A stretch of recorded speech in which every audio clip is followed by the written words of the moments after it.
Dance ఆరోగ్యానికి మంచిదని తెలుసు. కానీ ఆ డ్యాన్స్ వైరస్గా సోకి వందలాది మందిని రోజుల తరబడి పిచ్చోళ్ళ గెంతులు వేయించింది.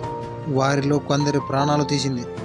అది జూలై 1518 సంవత్సరం. ఫ్రాన్స్లోని స్ట్రోస్బర్గ్ నగరంలో ఒక మహిళ రోడ్డు మీదకు వచ్చి డ్యాన్స్ చేయడం మొదలుపెట్టింది. ఆమె డ్యాన్స్ చూసి అందరూ ఆశ్చర్యపోయారు. ఆమె సరదాగా డ్యాన్స్ చేస్తుందనుకున్నారు.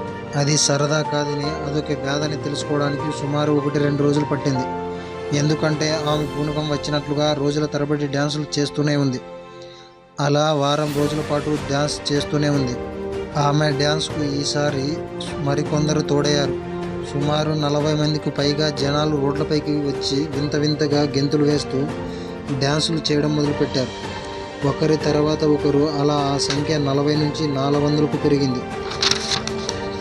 వాళ్ళంతా ఎందుకు డ్యాన్స్ చేస్తున్నారో ఎవరికి అర్థం కాలేదు. ఈ విషయం తెలిసి కొంతమంది బ్యాండ్ బృందం వారితో జత కలిశారు.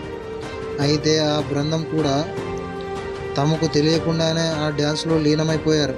రోజుల తరబడి డ్యాన్స్ చేస్తూనే ఉన్నారు. రక్తం వేడెక్కడం వల్ల వారంతా డ్యాన్సులు చేస్తున్నారని అప్పుడు వైద్యులు భావించారు. వారిలో చాలామందిని పట్టుకొని వైద్యం చేయడానికి ప్రయత్నించారు. కానీ లాభం లేకుండా పోయింది. వారికి సోకిన వ్యాధి ఏమిటనేది అర్థం కాలేదు. అది ఒకరి నుంచి ఒకరికి ఎలా సోకుతుందో తెలియలేదు. దీంతో అది దేవుడి మాయ అని, దైవమో వారితో ఇలా చేయిస్తుందని అక్కడ వారు భావించారు. జూలైలో మొదలైన ఈ వైరస్ సెప్టెంబర్ నెల వరకు కొనసాగింది. ఆగకుండా డ్యాన్సులు చేయడం వల్ల చాలామంది గుండె నొప్పి, స్ట్రోక్స్ ఏర్పడి చనిపోయారు. మరికొందరు మతి చెడినట్లుగా ప్రవర్తించేవారు. వారిని డ్యాన్స్ చేయకుండా ఆపేందుకు ప్రయత్నించినా ఫలితం లేకుండా పోయింది.